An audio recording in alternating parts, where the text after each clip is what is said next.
আমরা আবার বেরিয়েছি একটুখানি ঘুরতে খেতে। দেখা যাক কোথায় রেস্টুরেন্ট পাই কম দামে, ইন্ডিয়ান রেস্টুরেন্ট।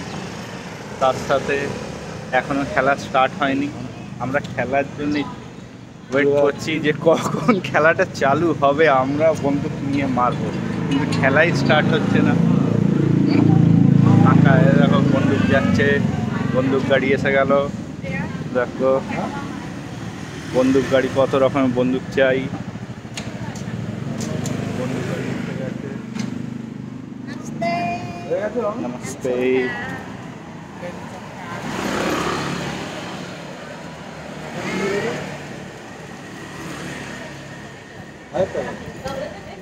এইখানে সব সকাল থেকে ড্রিঙ্ক করতে চালু করে দিয়েছে। যারা ড্রিঙ্ক করতে ভালোবাসে তারা ড্রিঙ্ক করতে পারে। আমাদের এখনো হোটেল এখনো রুম পাইনি, এখন রুমের চাপ, কারণ সংক্রান্ত ফেস্টিভ্যালের জন্য রুম দিতেও টাইম লাগছে। সংক্রান্ত ছাড়া আসলে আপনারা দুটোর মধ্যেই পেয়ে যাবে। চলুন এরপরে আবার আপডেট দিচ্ছি আমরা কি করছি।